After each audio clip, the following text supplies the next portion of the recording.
Perfecto, ya estamos de vuelta en la tanda. Saludar a todos los queridos auspiciadores. Livorno también, ¿ah? Tabla de carne, Pizza Shop, Lautaro Navarro 1087. Y Servicentro de La Chela, ahí en Balmaceda con 21 de mayo. La benzina más barata de Punta Arenas. Ya, muchas gracias. Oiga, el Tribunal Constitucional es un órgano jurisdiccional del Estado chileno, tribunal colegiado, autónomo e independiente de toda autoridad o poder. Está compuesto por 10 miembros denominados ministros titulares, uno de los cuales es su presidente y 2 ministros suplentes. Esto fue creado originalmente con una reforma constitucional a la Carta Fundamental de 1925, época de Alessandri. El 23 de enero de 1970 fue disuelto por el decreto de ley número 119 del 10 de noviembre del 73 emanado por la Junta Militar. La Constitución del 80 lo repuso como un organismo constitucional nacional, siendo modificado en forma sustancial mediante la reforma constitucional de 2005. Carlos, más allá de lo técnico, ¿no?, del Tribunal Constitucional, ¿crees tú que hoy día se ha transformado en una tercera cámara? A ver, efectivamente es una más que una tercera cámara, yo diría que es porque eso es lo que se señala. O sea, tenemos la Cámara de Diputados, la Cámara de Senadores, esta es la tercera cámara, pero en realidad si nosotros vemos en términos del ejercicio del poder, la Cámara de Senadores y la Cámara de Diputados tienen el mismo poder, digamos. Cada uno resuelve y para hacer confluir tienen que funcionar los dos en el mismo sentido. Por eso es que no creo que es tan preciso este concepto de la tercera cámara, porque en realidad no va para allá. Pero sí tenemos un supratribunal hoy día. Y cuando tienes un supratribunal que de alguna manera se impone, fíjense, y para dar algunos datos, el Contralor Bermúdez ha recurrido al Tribunal Constitucional para resolver sus conflictos de competencia con los tribunales de justicia, en el fondo con la Corte Suprema. ¿Ah? Eso no lo había hecho ningún otro Contralor hasta el momento, le ha ido incluso a alegar al Tribunal Constitucional. Eso quiere decir que lo están colocando en una posición de supremacía. Y el problema es que cuando tú colocas a órganos que además no son tradicionales, porque la tradición acá es Poder Ejecutivo, claro, Poder Judicial, Poder Legislativo. Sí. ¿Ah? Y cuando tú colocas estos tribunales, no solamente se van a meter en tus leyes, se van a meter también en otras cosas, ¿ah?, en cuestiones relacionadas con tu vida. Yo le tenía, por estudios, por academia, le generaba algún valor al Tribunal Constitucional, pero cuando se designó como ministro del Tribunal Constitucional a un ex parlamentario de la Unión Demócrata Independiente, da lo mismo, que pudo haber sido también de otro partido, pero fue de la Unión Demócrata Independiente, que en mi opinión no tiene pero ningún mérito desde el punto de vista académico, desde el punto de vista de conocimiento, para ser ministro independiente, que lo sea hoy día. Me van a excusar si es que atento contra la autoridad. Yo dije, hasta aquí nomás llego, el tribunal no lo puedo defender porque me parece que se ha convertido en un órgano político, y así ha sido. Las designaciones van siendo de un lado y del otro. Quizá ahora, con la irrupción del Frente Amplio, va a tener que ser cada 3. Pero ¿no crees tú que ese tribunal es más inquisidor que un tribunal constitucional? Porque como se están dando las cosas, hoy día, por ejemplo, lo primero que dicen de los 10 integrantes del Tribunal Constitucional, hay 6 que son de derecha y 4 que no son de derecha.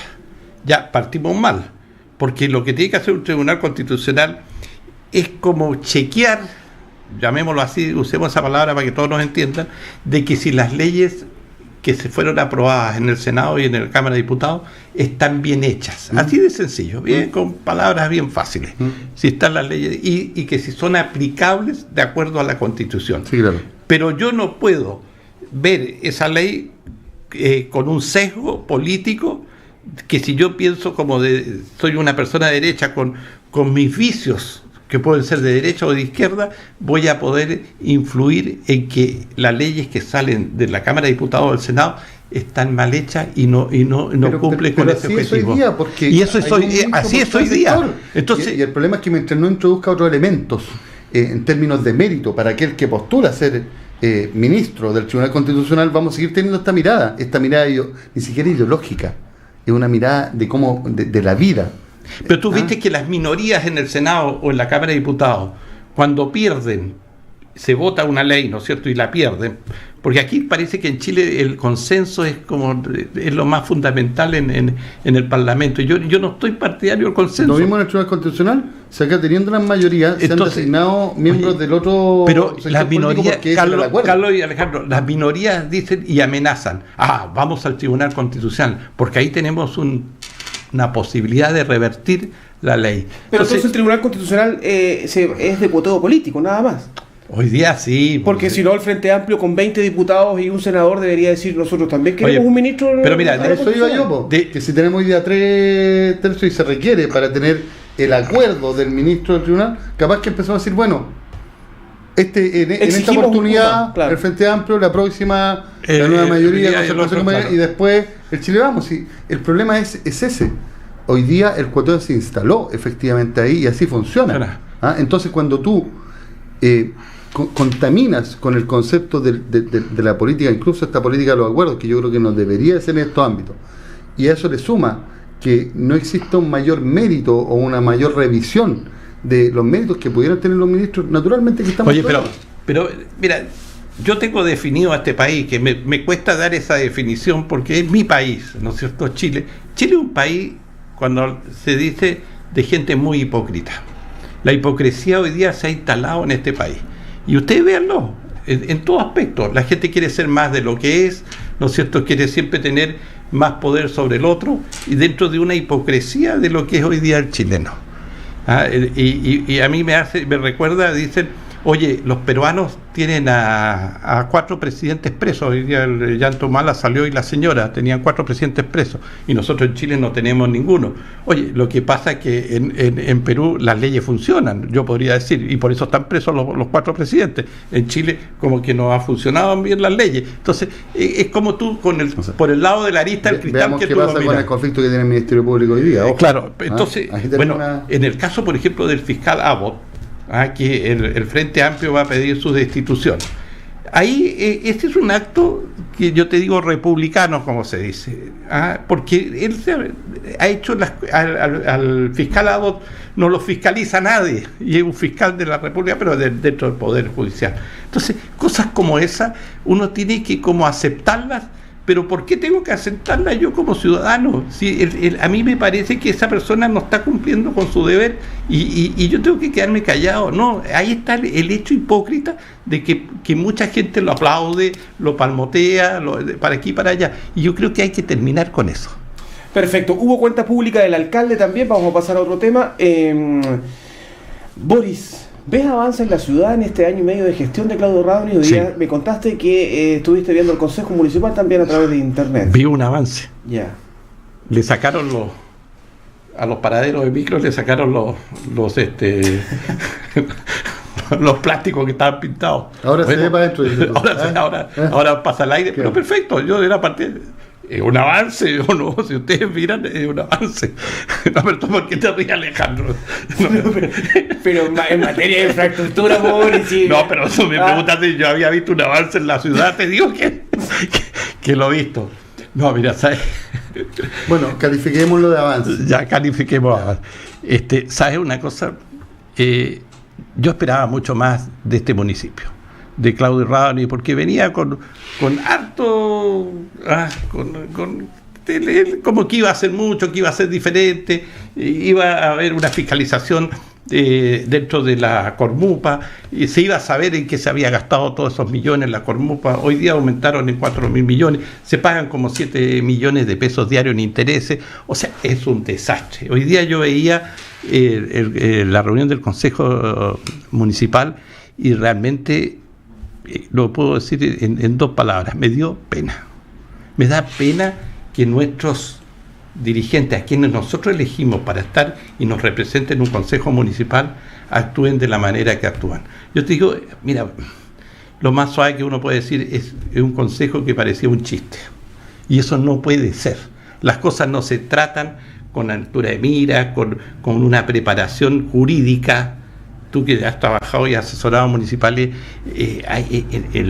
todo el trabajo municipal está dentro de una jurisprudencia jurídica que no es cierto que hay que llevarla a cabo.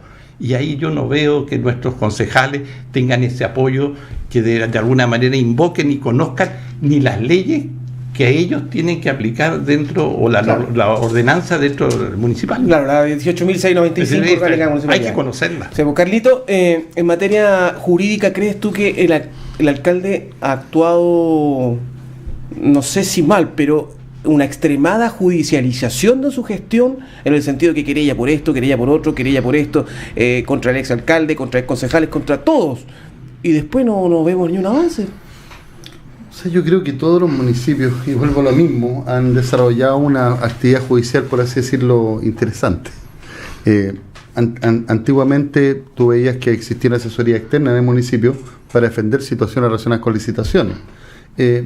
Yo creo que es parte del juego político también el judicializar las cosas, porque es una situación muy cómoda. Mire, yo presento la querella y después el problema de la justicia, como muchas veces pasa, en donde se le carga la responsabilidad o al Ministerio Público, o se le carga la responsabilidad a los jueces, y muchas veces los jueces, ¿qué más pueden hacer? Si tienen que ser nutridos de información para poder resolver.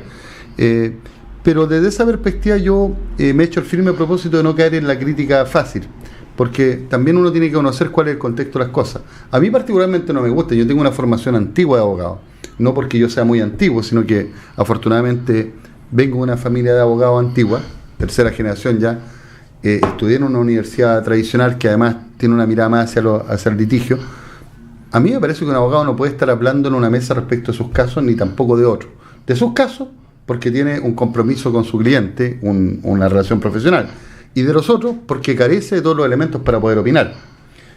Sí es claro que acá hay una intencionalidad relacionada con la gestión. Cuando tú presentas demanda y la haces pública, lo haces parte de tu gestión política. Y yo con eso no estoy de acuerdo. Pero si hay una finalidad más altruista dentro de eso, que sea el alcalde que lo resuelva.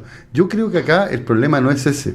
El problema es cómo tú hoy día generas eficiencia con un consejo que la realidad de las cosas no maneja todos los temas y que estima que fiscalizar, por ejemplo, acusar permanentemente o simplemente no aprobar ciertas cosas. Cómo tú hoy día administras un municipio en donde efectivamente hay demasiados problemas, porque tenemos una situación, la corporación municipal, el problema que puede tener hoy día de recursos, miren, 14.000 millones, ¿cierto? Eso fue lo último que se señaló, y se han señalado que hay algunas diferencias, pero pongámoslo en 10.000. 10.000 viene a ser aproximadamente un poco más del 60% de lo que es el fraude contabilizado hoy día a nivel nacional de Carabineros. Sí, claro. Y nadie ha dicho, wow, acá tenemos un problema, un problema complejo. Miren, acá hay que ir por dos caminos. Determinar responsabilidades muy bien. Y eso se tiene que hacer con el máximo respeto también al ejercicio de lo que considero yo en mi profesión y en noble. Porque tú, en este momento, tú levantas una palabra contra alguien y esa persona inmediatamente es condenada públicamente. Acá lo que se tiene que buscar son condenas efectivas y no condenas efectistas.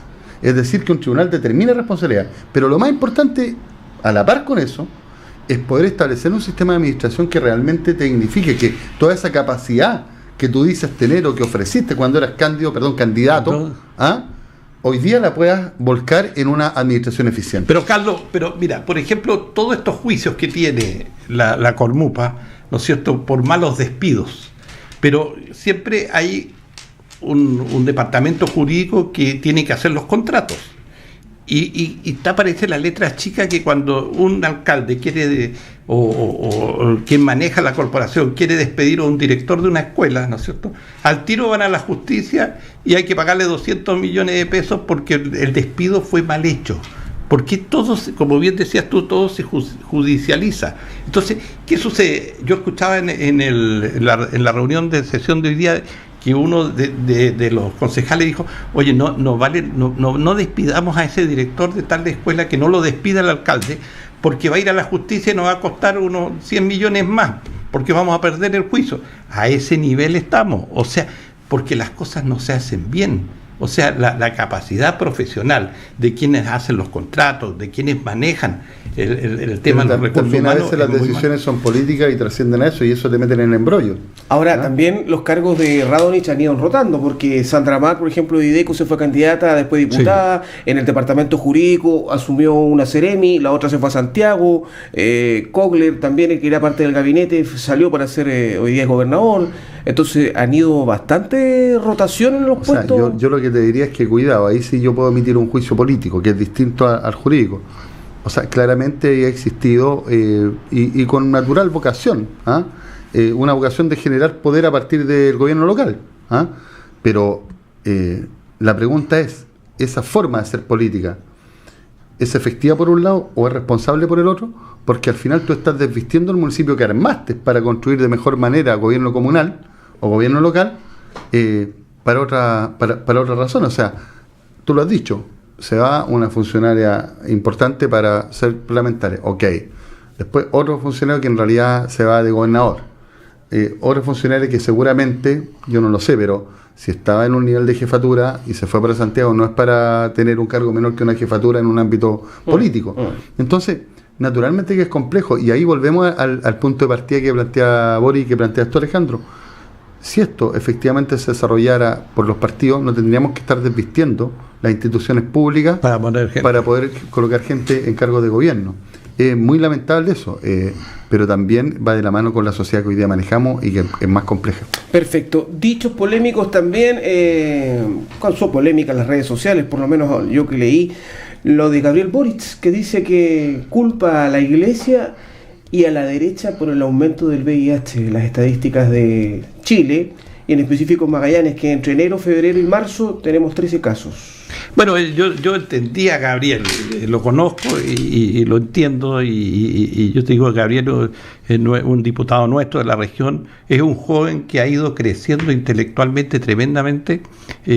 Yo comparto muchos de sus dichos, y te digo una cosa, en el contexto que él lo dijo, yo le encuentro la razón.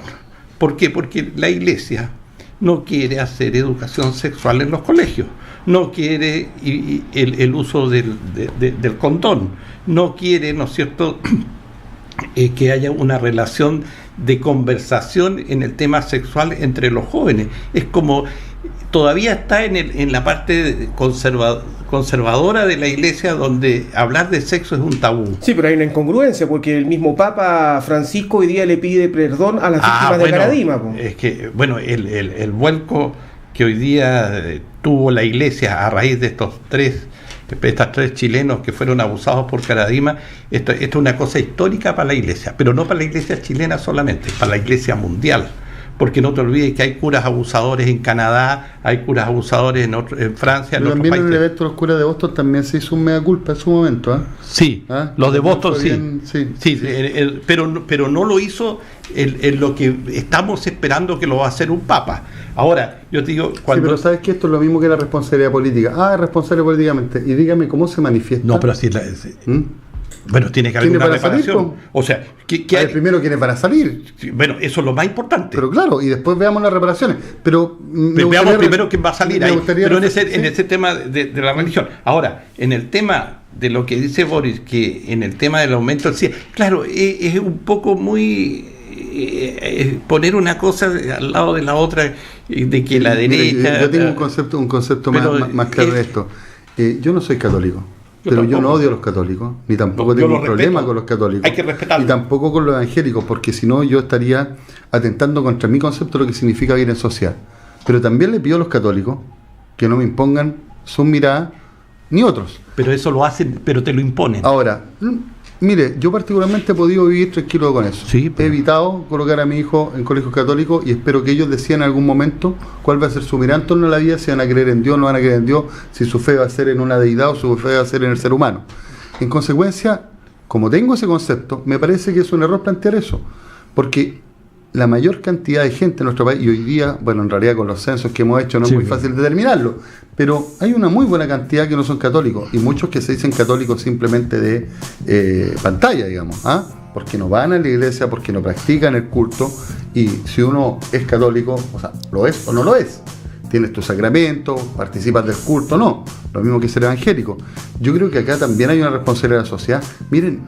pero una pregunta que puedo hacer. ¿Sí? ¿Tú eres partidario que los evangélicos entren al mundo de la política y que actúen religión y política de la mano? Ellos hoy día quieren tener diputados en el Parlamento evangélicos. Va a ser una representación de la sociedad. Sí, pero es representación. Pero cuando tenemos tú mezclas, 3 millones de evangélicos. Sí. Claro, cuando tú mezclas la política y la religión, pero ahí verán, puede ser el germen de destrucción de su propia fe, ojo. Sí, pero también el germen de la destrucción de la propia sociedad. O sea, cuidado, porque a través, mira, muchas guerras se han hecho en el mundo por culpa de las religiones. Sí, claro. Sí, pero hasta el año 1925 en Chile la Iglesia Católica era un poder del Estado. Sí, pero dejó de serlo de ahí. Había una relación con el poder político. ¿Tú crees que ha dejado de serlo?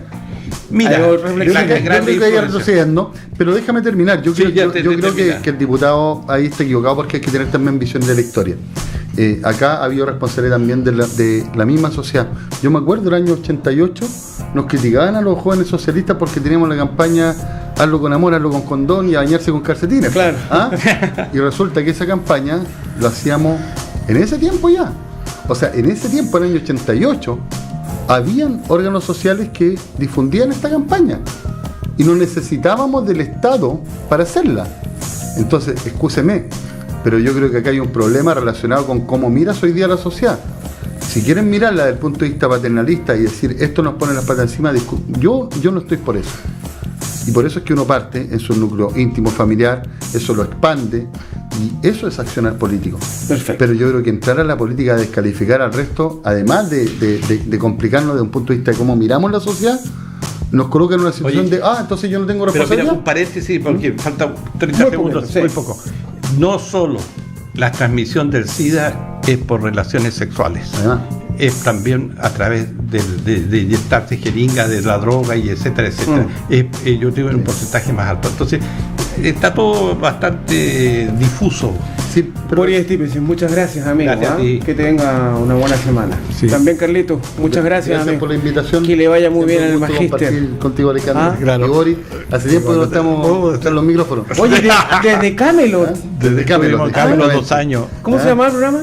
Digan lo que digan. Diga lo que diga, mira, Sí. Camelot. Decíamos cada cosa.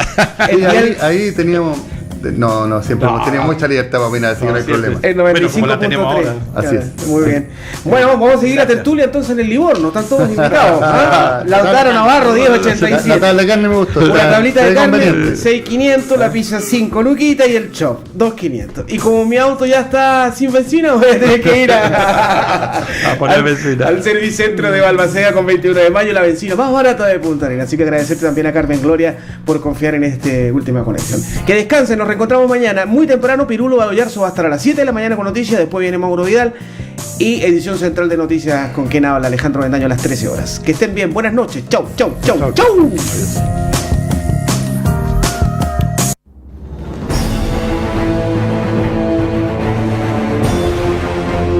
Polar Comunicaciones, radio, televisión e internet presentó Última Conexión con los protagonistas de la noticia más importante del día. Última Conexión, de lunes a viernes a las 22 horas. Conduce Alejandro Avendaño. Polar Comunicaciones, radio, televisión e internet. Después de la noticia, el análisis.